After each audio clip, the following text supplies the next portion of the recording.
yesterday. 10,425 hospitalizations, up 140 from Monday. And there have been 3,382 deaths, 38 more reported in the past 24 hours. Jeff Reddick is back covering the governor's briefing today from the State House. But first, I have to say congratulations. For those who don't know, Jeff is a new dad. Congratulations. Thank you, Terry. Thank you very much. Yeah, glad to be back here, but of course, as you know, it's bittersweet. And you have a bouncing baby boy, doing well. Yes, everything we is good. do. His name is Francis Augustine, and we're so glad to have him. I'm glad to get home every night and see him. Absolutely fabulous news there. All right, let's get back to business. You're down at the State House. What are you hearing the governor may touch on today?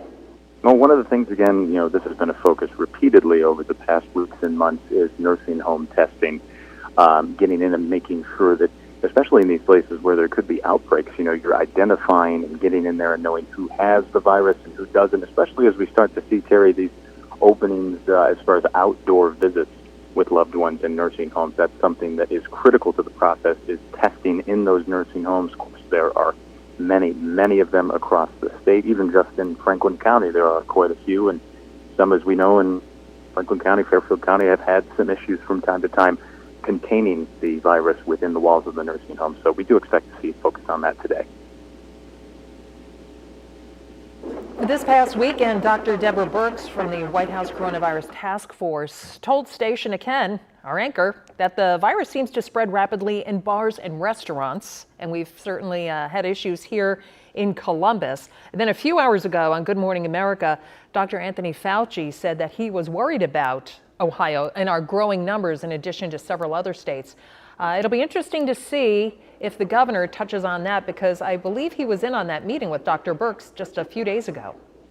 Yes, of course, then Dr. Birx spoke exclusively with our station and reiterated those same things, that you need to limit those social visits, social gatherings out in public at bars and restaurants was what she really focused on, trying to curtail right now. That was the message from Dr. Birx. Similar message, of course, from the city, which is curtailing the hours that bars and restaurants can operate. And apparently that's for good reason. According to Columbus Health Director Dr. Mashika Roberts, Columbus is seeing a 13% test positivity rate right now, which means that 1 of every 8 tests taken for COVID-19 in the city are coming back positive. Just 2 months ago, it was 1 in 20. Now it's 1 in 8, as we reported yesterday. So that's a pretty serious incline over the past 2 months, and I think is given what the governor believes is rightfully so, a lot of pause in considering how quickly to reopen and what should reopen and how greatly it should reopen. And there's the governor, so let's listen in. Well, good afternoon, everyone. We'll start with some happy news. Jeff Reddick and his wife, Lindsay, welcomed baby Francis Reddick into the world on Thursday, July 9th. Congratulations. Francis was born at 4:57 p.m. Thursday, July 9th, weighing 7 pounds, 8 ounces, 20 inches. Today is Jeff's first day back to the briefing. So, Jeff, welcome back, and congratulations. I'm wearing a tie today from Southern State Community College. They have 4 campuses: Hillsborough, Mount Orab, Washington Courthouse, and Wilmington. So to all those who have graduated from Southern State Community College and everyone else who works there, congratulations for the great work that you all do. Yesterday, our Department of Rehabilitation and Correction Director, Annette Chambers-Smith, announced that she has tested positive for COVID-19. Director Chambers-Smith was tested on Friday, July 24th, after she began not feeling very well. She received her positive test result yesterday, and she called me right after that. Contact tracing, the normal contact tracing, has begun for staff who have been working at the central office and may have come in recent contact with the director. Director Smith, Chambers-Smith, has not physically been inside a prison since June 26th and has not been at the central office since last Tuesday, July 21st. She's currently working from home, where she called me, and managing her symptoms, which at this point are mild. We wish her certainly all the best Fran and I, in the last several weeks, have had some of our friends who have come down with COVID-19. As I said last week, one of our friends, Pat Flanagan, died from that. Today we learned another friend has COVID, and so we wish him all the best. I won't say his name, but we wish him all the best. Let's go, Eric. Let's look at the slides if we can.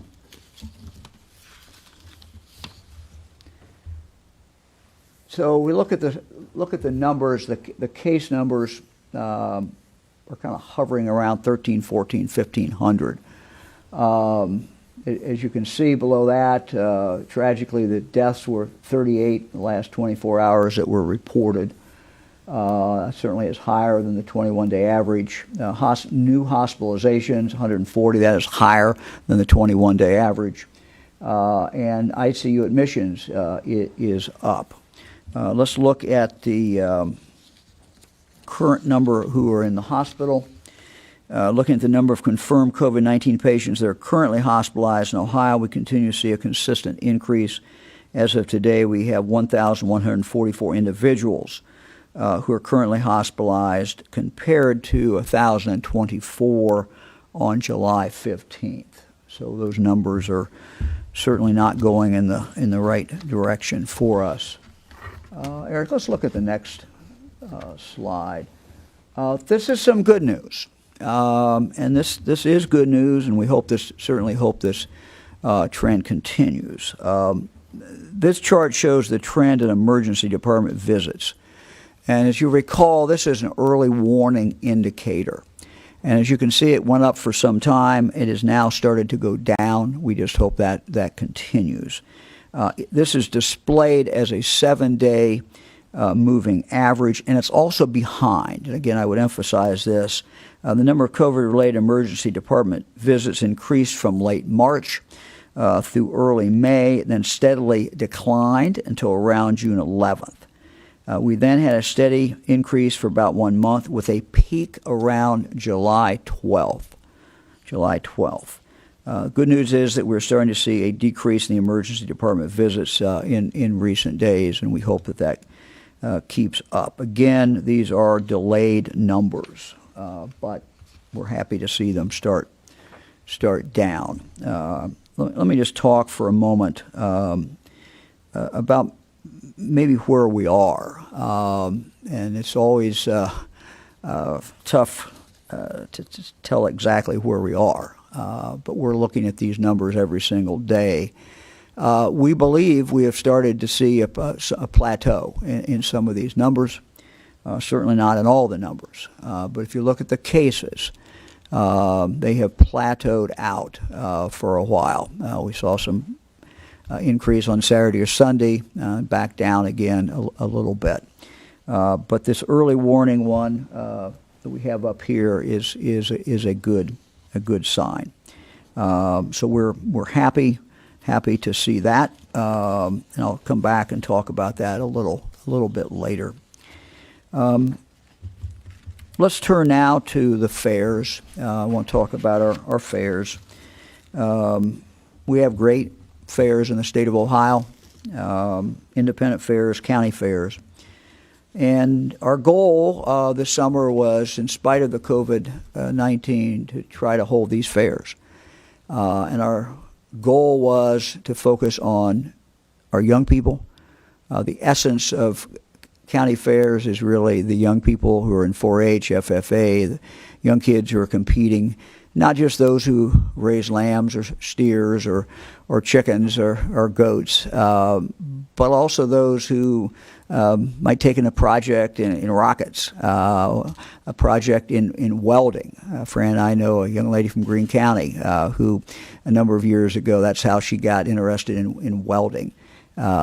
We have kids who take photography, so all kinds of projects. And our goal was to preserve the county fairs for that purpose. Again, the essence of the fair. To do that, we asked the fairs to discourage congregation of large gatherings of people on the county fairgrounds. We laid down some guidelines, very specific guidelines in regard to how many people could be in the grandstand as far as the distancing that was taking place. Facial coverings for all employees were required. Social distancing. The show ring, the grandstand there, not really a grandstand, but in the barns where the livestock are shown, where the shows occur, we ask people to be respectful and let the family members come in and watch the shows so that people would not be so crowded together. In addition to that, working with the state legislature, we provided each fair $50,000 to be able to put on the fair. And the idea was that would help them put on a much safer fair. We have worked with the fairs. We have also worked with the local health departments. And some of the fairs have done a very good job. They work very hard.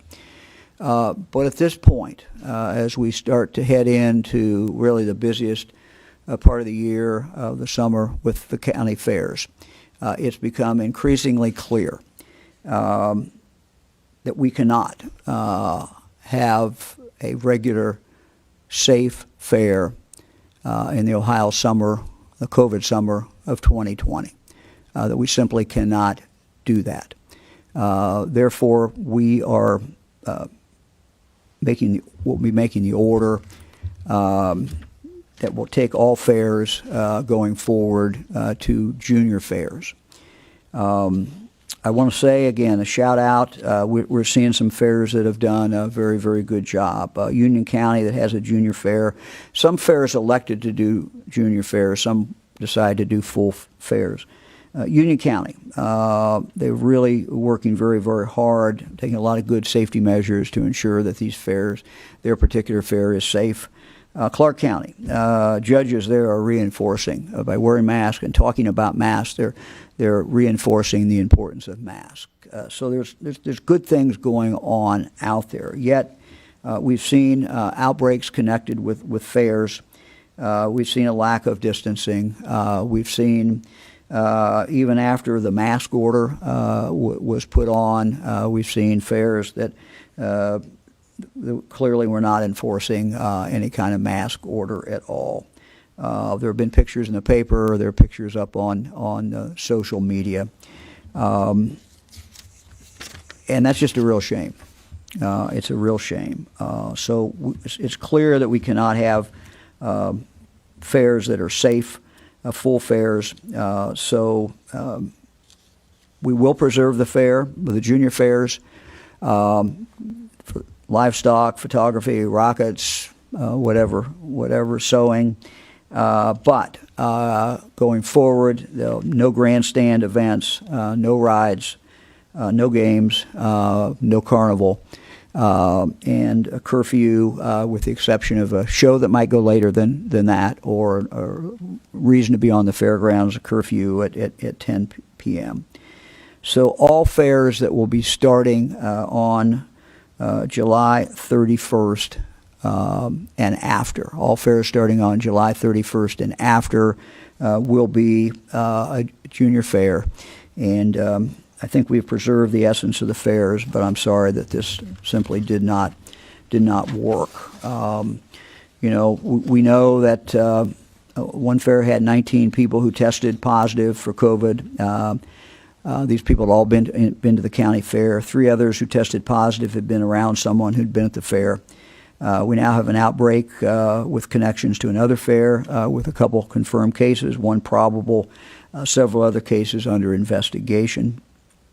And I guess my summation is that what we do at our county fairs and what we do all summer and everything we do is really going to determine what happens as we move forward. It's going to determine what our fall is like. It's going to determine whether our kids go back to school, how they go back to school. They're going back to school. The question is how they go back to school. It's going to determine whether we can continue to grow the economy and jobs. I think in life we always set priorities and we decide what is important. And so, with some good news, the one chart I showed up there, as we look forward, we've now had a couple weeks with the mask order on, and we are starting to see, particularly in the red counties, where that mask order has been on longer, we certainly are seeing a lot more people wearing masks by a big leap. My message and my plea to everyone going forward is, if you live in a yellow county or an orange county, what you do and as we move forward is going to determine how school will open, whether school will be able to continue. It's going to determine our ability to grow the economy. So these are just very, very important things. And I would just ask everyone in the yellow counties, orange counties, start using those masks more. That's going to make a difference. We don't have to have everybody do it. We get 80, 90%, we're going to knock this virus in the head. And it's going to make a lot better as we move forward in the fall and in the winter.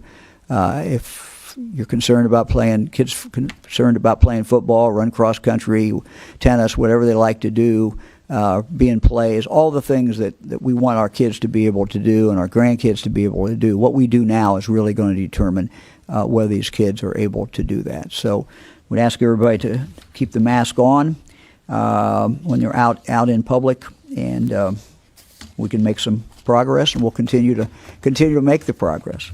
One of the things I talked about last week is we are now we're asking our local health departments to give us stories to really explain how people get infected, because I've always found that stories, are instructive, and I think there's a natural tendency that we all have, myself included, that if we're around family, if we're around friends, we're not as concerned. We may not be as likely to wear a mask. We may not be as likely to keep a social distance. And what we've seen is just a lot of casual events in our lives where people are not careful, they don't wear a mask, they don't social distance, can lead to a lot of outbreak. Couple stories. This began on a 40-minute ride from one county in Ohio to a lake, and this was on the 4th of July. Here's what happened. 4 people rode together in a car to the lake.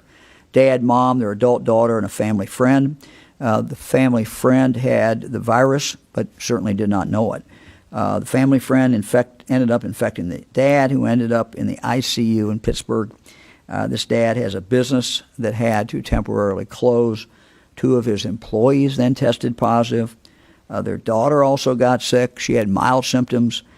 She was in the process of being hired for her first teaching job. Now that process is delayed because she has to have 2 negative coronavirus tests for the process to move forward.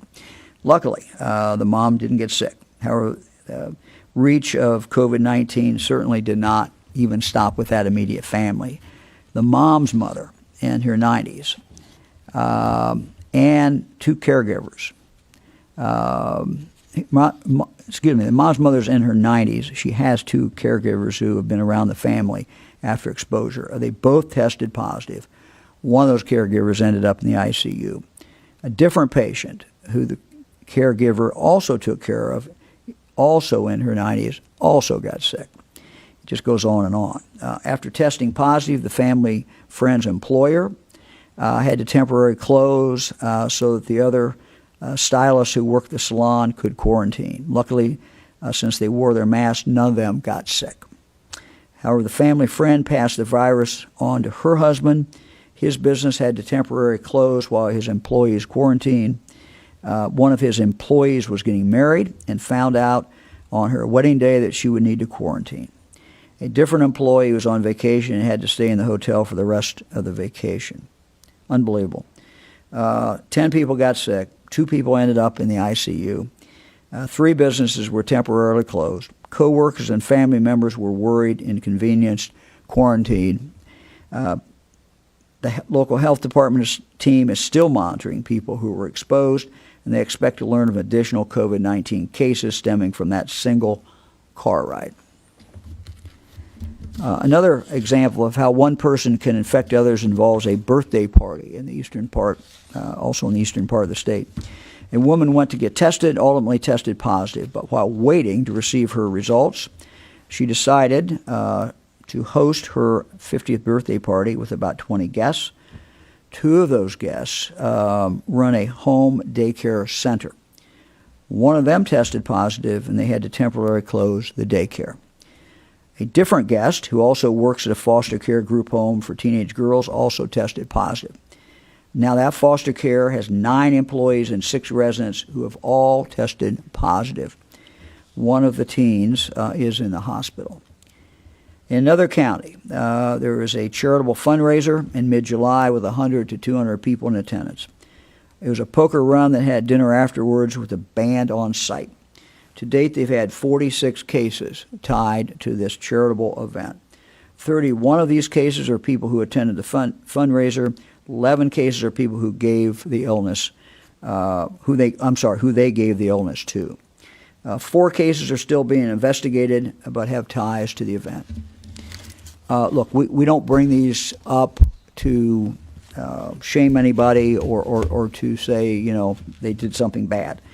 We simply are trying to show as what we're seeing, and share with you what we see every day. And that is stories of average Ohioans who, because they're not as cautious as they should be, or they might be, we end up with a very, very significant spread.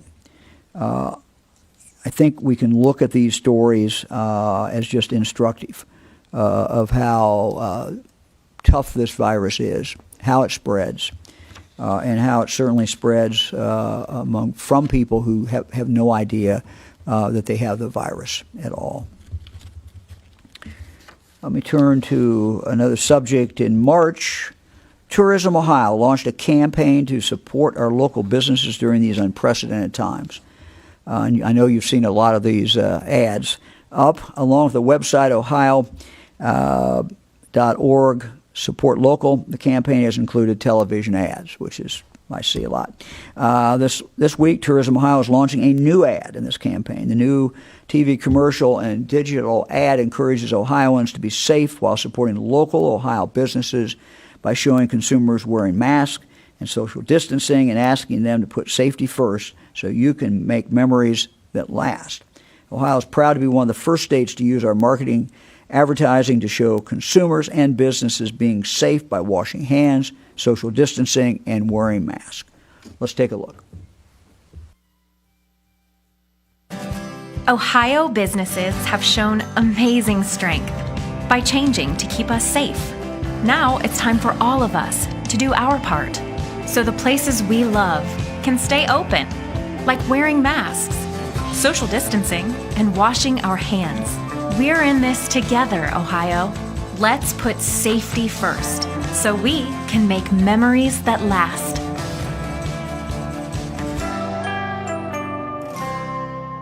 All right.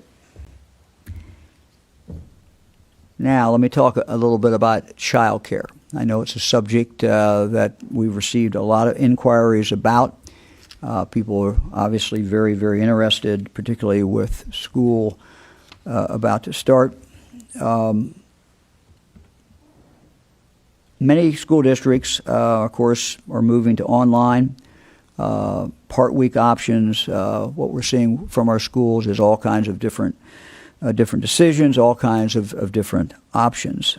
Families, of course, are tracking that, and families where both parents are working, we might have a single mom, single dad. They're making decisions about what they need to do along with their children. We know that children cannot learn unless they're safe, unless they're cared for. And without access to child care, parents may resort to less than ideal options because they have no choice for their child care.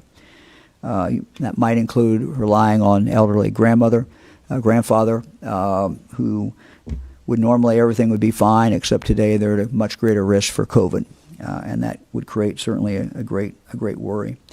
We are announcing today that effective August 9th, child care providers in Ohio may return to their normal statutory ratios and class sizes. Child care providers will be given a choice, and we will spell this out in the days ahead. And let me just go back a minute. If you'll recall, the child care that has been on for the last several months during this pandemic, we've done absolutely everything we can to make it as safe as we can and to reduce the chances of spread of that virus. And one of the ways we've done it is we've reduced the ratio. Reduce the ratio, the number of children per room, per adult, per caregiver. It is clear, and while doing that, we have subsidized to the tune of, I think, about $30 million a month, child care providers, both those in the private sector that are not normally subsidized, and as well as those that are subsidized normally. So we've done that so that the child care community would have sufficient dollars to be able to run the child care in the manner that we felt it needed to be run with the reduced ratios. It's also clear, however, particularly with school getting ready to start back up, and a lot of different demands being on parents, that system would no longer work. And we've received comments from people who had a hard time getting into child care. So what we're doing now, and what we'll do beginning in the first part of August, is we will give child care providers a choice. They can get a significant subsidy, and they will, if they do that, they will need to keep the small ratio, or if they elect not to do that, then they will go back to the normal statutory ratio. I know we've received some questions in regard to outbreaks connected with child care. Best data that we could come up with would indicate that we've had 442 people since the pandemic began. And of that group, 306 were staff and 136 were children who came down positive who were in child care. Now, Jobs and Family Services went back and tried to determine, this is imprecise art, but tried to determine how many of those actually came out of the child care setting and how many may have come directly from community spread. And again, difficult to totally have that figured out, but it looks like about 3/4 of those came from community spread. About a fourth came from cases directly that came from that child care setting itself.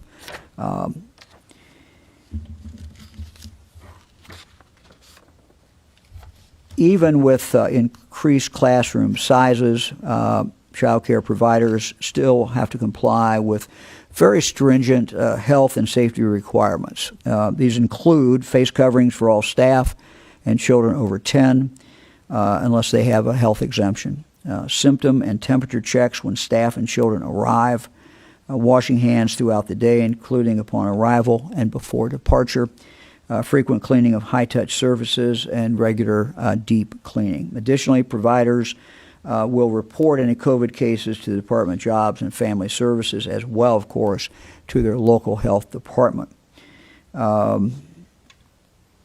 We will continue to closely monitor reports of COVID everywhere, and certainly including child care, as well as we will continue to look at compliance with rules and best practices and respond as needed to keep our children, family, and teachers safe. I might add one additional thing to that, and that is there is a fairly large study that is going on that Ohio has participated in child care.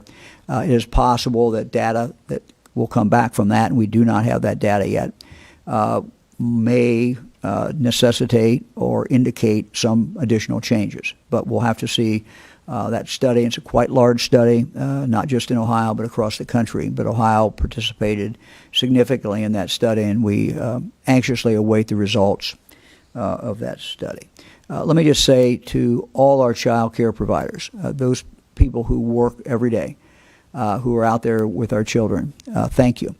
These are not easy jobs in normal times, and they're certainly not easy times as we live with this COVID. So thank you for taking care of the children. I know so many of you do this just out of a deep passion and love for children, and we are very, very grateful for that.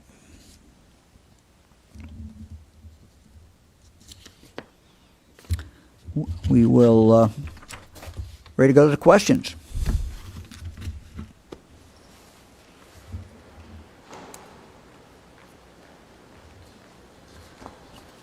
Good afternoon, Governor. Kevin Landers, WBNS 10 TV. Why are counties in red continuing to allow high school athletes to train in groups? We have athletes in Westerville and Bexley here in Central Ohio who've tested positive and their sports were shut down. And on that same note, Columbus has now closed bars at 10 o'clock. And do you believe other counties in red should do the same? Thank you. Well, first of all, I've talked with Mayor Ginther over the last week about that decision. I applaud the decision. I think it's the right decision. We'll have additional discussion about this on Thursday about bars. So nothing today, but we'll come back on that. Look, let's talk about sports, and let me just talk about it, if I could, in the context of schools in general. We are all in a difficult period. We're living in a period of time when we don't know what the future is. We will in fact determine the future by what collectively we do. We've got mixed numbers. As I indicated, we have some of the early warning signs look better, look pretty good. We hope those continue. A number of people with COVID who are showing up in emergency rooms. We are seeing, particularly in the red counties that have been red the longest, significant increase in the use of masks. That is a very, very positive thing. On the negative side, we're not going down yet in cases, certainly. We've got high number of cases. Our positivity number is been fairly steady. We hope we've hit a plateau. We hope it starts going down. So a lot of mixed things as we look at this. So we have schools, we have superintendents, we have school boards, we have parents who are trying to figure out what's this world going to look like in 4 weeks, 3 weeks when we start back to school. And no one can tell them. I can't tell them. No one can tell them. So they're having to make difficult decisions. We've got young people who are going to be doing something this summer. And, it's a balance and a decision that parents make, whether or not being involved in some organized sports is a better use of their time and maybe safer or more dangerous, depending on how the parent looks at it, than what else that child would be doing during that period of time. So I hope that if we pull together as Ohioans over the next 2, 3, 4 weeks, we can remove some of this ambiguity. We can remove some of this uncertainty, and we can start getting a pathway. And the pathway needs to be going down in cases, and we need to see that. And we need to see it all over the state of Ohio. We need to see it in your school district. We need to see the positivity number start to go down. That's what we need to do. We can do this, but we got to pull together and work together. So my only point, Kevin, is parents are making tough choices. And these choices are only going to get more difficult if we don't get control of this virus. So let's get control of this virus.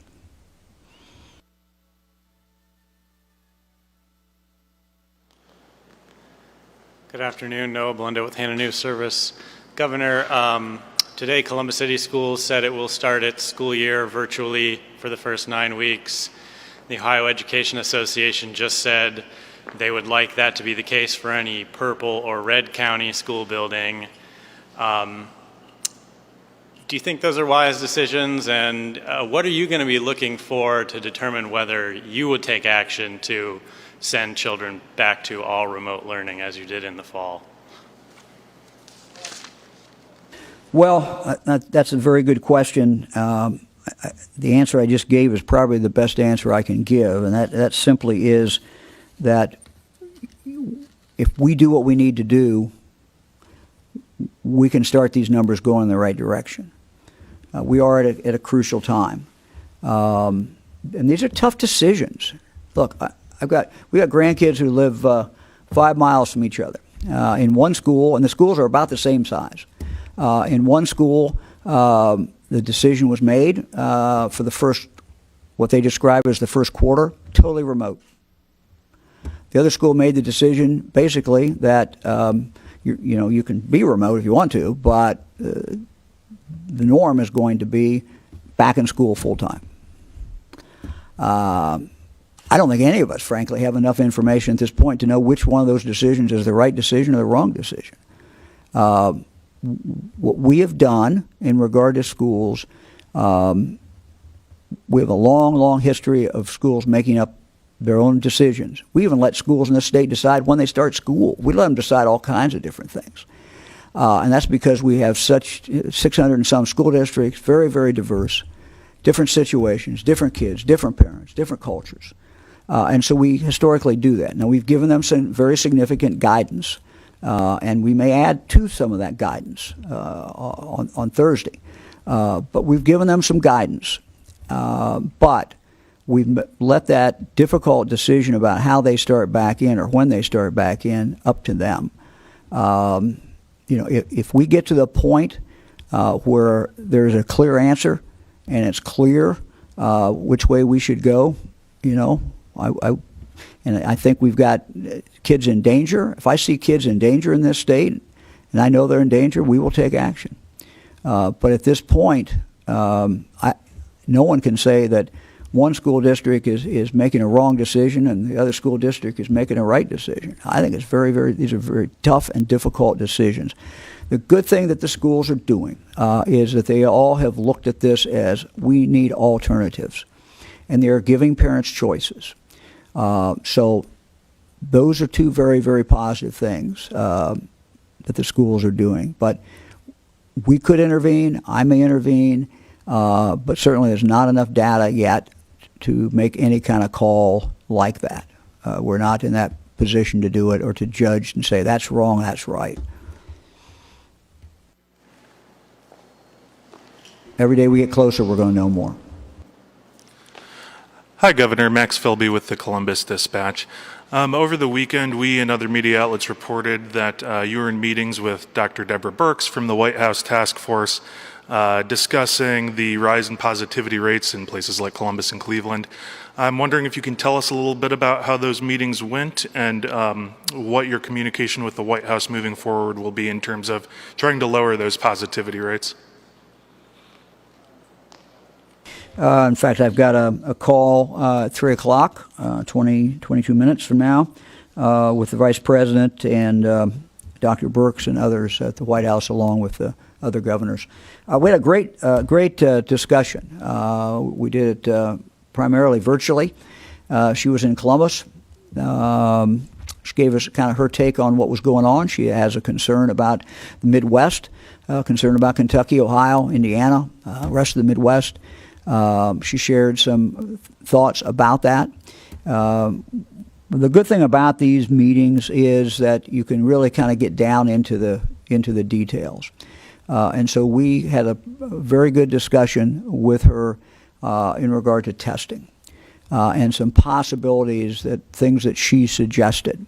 And then we went back. I can't really talk about this yet because we haven't got anything worked out yet. But she had an idea, and then we came back with some information to her.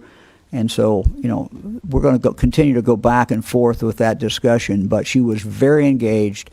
Her staff was very engaged. We've been able to follow up with them since that discussion. But she understands the important role that testing and timely testing and getting results back plays in all of this. And so a lot of our discussion had to do with testing. I don't think it's any secret. The White House's guidelines have been that in some of our counties, what they call our yellow counties, their recommendation would be to shut bars down. And we talked about that. So, but there was a good discussion, very helpful. Thank you.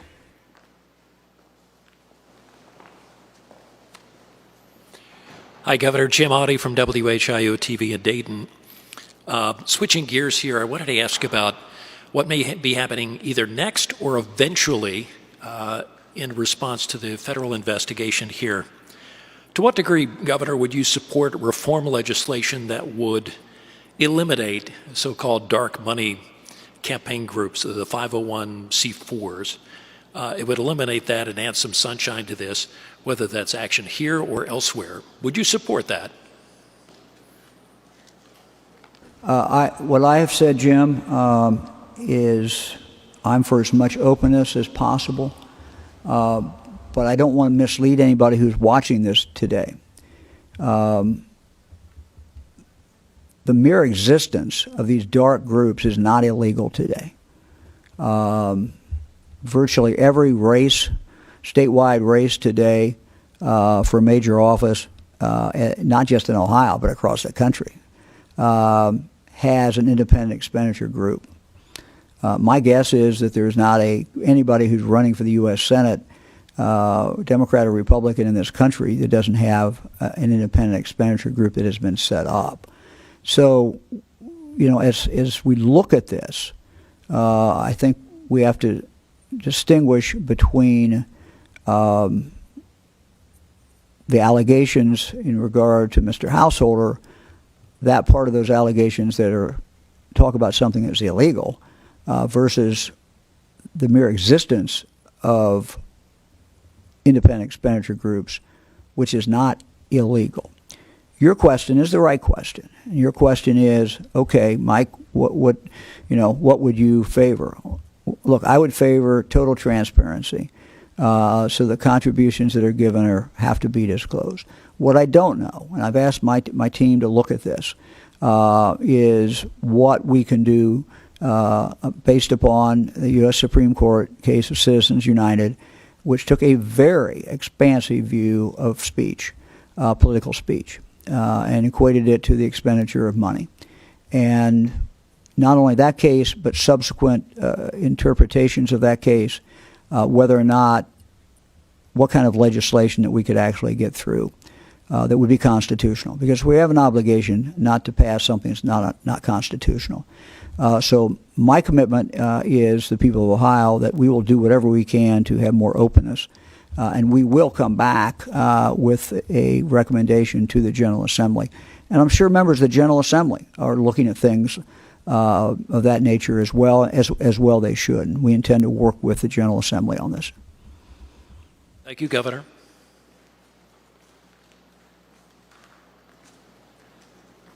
Good afternoon, Ben Schwartz with WCPO in Cincinnati. Governor DeWine, Dr. Anthony Fauci was on Good Morning America this morning and flagged Ohio among a handful of other states, specifically Midwest states, that he's worried about with COVID-19 cases. He warned that if proper precautions aren't taken, that spikes that happened in states like Florida and Texas, Ohio could become those next. I'm wondering if you have a response to that warning. Correct. I don't think there's any doubt about it. The spotlight should be on the Midwest today. I had the opportunity to talk to the governor of Kentucky as well as Indiana yesterday. The three of us talk every week. Our numbers are not totally dissimilar, fairly close, and we're all concerned. We're all concerned about what's going on in our states. As I said, we are at there is some good news out there. If you look at the early warning signs, people going into hospitals, we hope it's not a blip. We hope it's real. Those numbers are starting to go down. But we're seeing hospitalization go up. We're seeing cases at a historically high level. And so, yeah, we're very, very concerned. I do believe that we've seen some progress in regard to people wearing masks. I believe that has resulted in some of these better numbers. And I think if we all do that, even in counties where they may not think they have much COVID, If they can keep their county a yellow county or an orange county, keep yellow, yellow, orange, orange, we're going to be a lot better off, and we're going to, again, have a better opportunity to get people back to work, better opportunity to have school and sports and all the things that we want to have in the fall. So the warning is heeded. The warning is correct, and the doctor is not the only one that's saying that. Dr. Burke said the same thing as well to us this weekend. You. Hi, Governor. Andy Chow with Ohio Public Radio and Television State House News Bureau. You were mentioning the events that lead to the spread of COVID-19, fundraisers and road trips. There are people who plan these events and they say, well, I'm taking my own risk. I know the risk and I'm going to take that risk because that's what I want to do. What's your message to people to say that it's that risk that they're willing to take? One of the few times in our life when we know what we do or don't do every single day will impact other people's health, maybe their lives. That's a pretty awesome responsibility that we all have. And, it's not a question of, okay, I decide to go do something risky, and the only person that's going to get hurt is me. It's a different story. We may tell someone, well, I wish you wouldn't do that. But to some extent, we look at that person and say, okay, they got to make their own choice. That's very different, though, when we're talking about COVID-19 that is very, very contagious. The one story I told there, just think how many people were impacted by one car ride, how many people were impacted by one charitable event. And it goes well beyond people who decide to attend or not attend the event. It may be a spouse, it may be a grandmother, it may be a coworker when they go back to the office the next week. And what makes this so different than so many things that we deal with in life, is that there's no symptoms many times. There's no symptoms. And again, that's why the advice in regard to masks, for example, has certainly evolved. When we started this, I don't think we had really a clue how many people could have this and not have symptoms. Today we do. We have a pretty good idea. And so the advice has evolved. But so I would say to anyone who thinks it's about them, it's not about you, it's about everybody else. And you're entitled to take your own chances. You're not entitled to take chances on somebody else's life.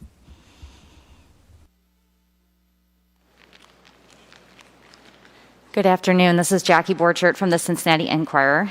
Ohio State University announced today plans to go forward with home games at about 20% capacity, about 21,000 fans in the shoe. That seems to go against even the move you just made earlier today, closing down large events at the fairs. Do you support this plan? I was not aware of it. I think we all love Ohio State football. At least most of us do. We got a few outliers, Michigan, but Penn State or somebody else. But most Ohioans love Ohio State football. It's part of our fall. It's part of what we like to do. But again, we have to determine priorities, and it's too early, frankly, to determine what is safe. It's too early to determine whether putting over 20,000 people at Ohio State Stadium is really a safe thing or not. I don't think we know that. So, it's okay to plan. I think planning is good. But whether it's 20% or 10% or something else, I don't think we know at this point in time. What I think we always have to be concerned with when we're talking about any kind of sport, particularly a big sport, Browns, Bengals, Reds, Indians, if we talk about, people going there, it's not just what happens inside the ballpark or inside the stadium. I have every confidence that, these great professional teams and Ohio State, great university, they can figure out where to seat people and keep them safe at some level. I don't know what that level is yet, but at some level. But the real concern is, well, what happens before? What's the ingress, egress? What are all the other things that go along with having that many people in one site?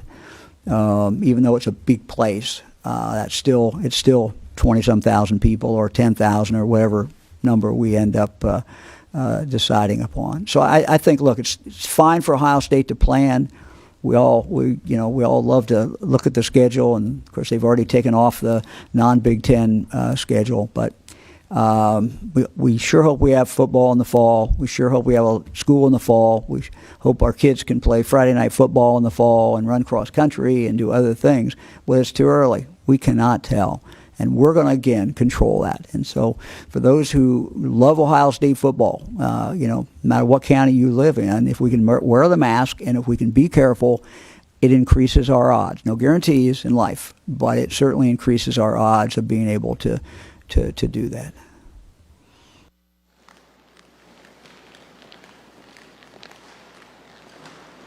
Sean Lanier with NBC4. I had a question regarding, you brought up some stories about how families are traveling and still spreading it to other people because of just behavioral things that they're doing, but now we're talking about opening back daycares up to full capacity for some of them.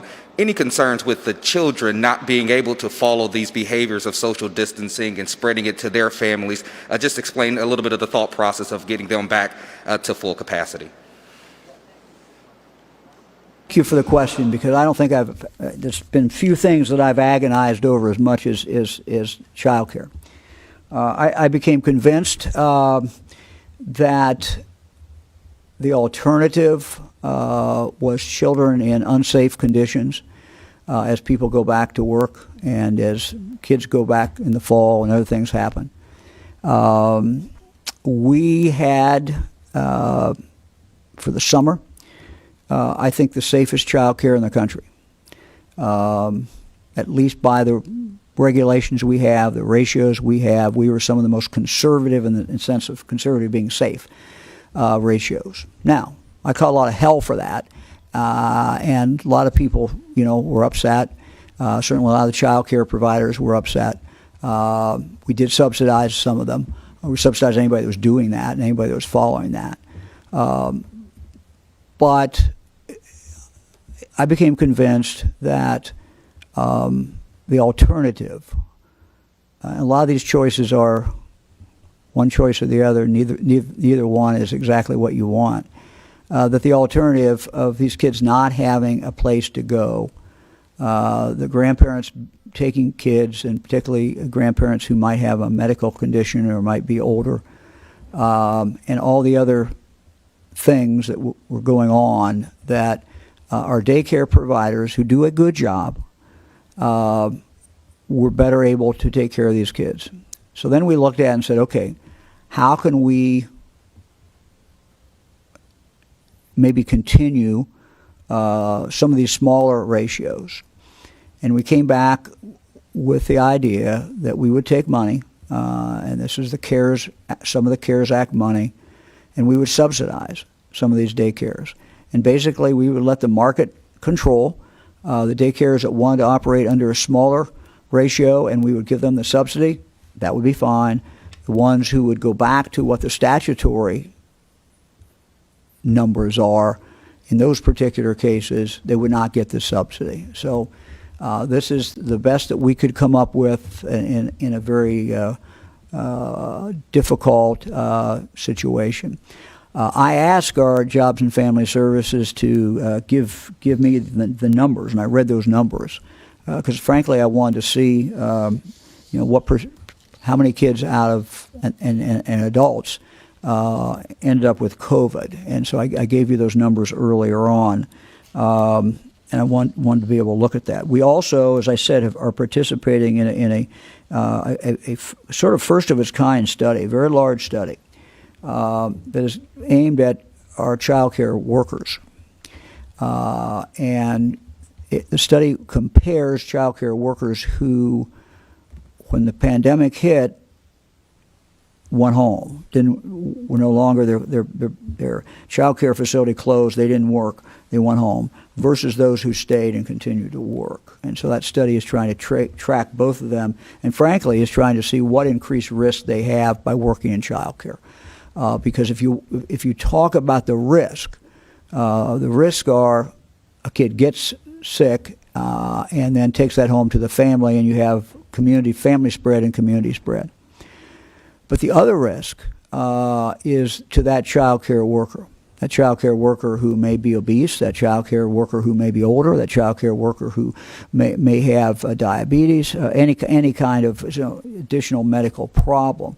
And so they are, at risk. And so what the study is trying to determine is how much more at risk are they? Are they more at risk than if they were doing something else? We'll have a full recap of the governor's recap of coronavirus in Ohio today at 5. Right now from the State House to the Franklin County Courthouse, where a hearing is underway before Franklin County Common Pleas Judge Mark Serrett on whether Columbus can enforce that brand new 10 p.m. curfew for bars and restaurants. Let's listen in. Damage to the plaintiffs, whether or not it outweighs the defendant's illegal actions and any perceived inconvenience that the defendants may suffer from being adjoined. And then lastly is obviously an important one, that's how is the public interest served if you grant this injunctive relief? Well, let's talk about your likelihood to succeed on the merits. As I understand one of your arguments, it is that the local ordinance conflicts with the state liquor laws that grants these bars and establishments and restaurants the right to sell various classes of liquor and beer until 1 to 2:30 a.m. And so that the state law should trump the local ordinance. What about the governor's statement today that he's going to be addressing statewide the bar situation? And I guess and his conference is still going on, I think, he applauded the mayor for this move forward, or backward as the owners may think, but to protect the public. So will your argument be undercut if the governor says, I'm going to limit all bars statewide, which it does seem to me we should have a uniform application to this, although I understand there's hot spots throughout the state. So what's your counter to that? What if the governor on Thursday says we are closing all bars and restaurants statewide at 10 p.m.?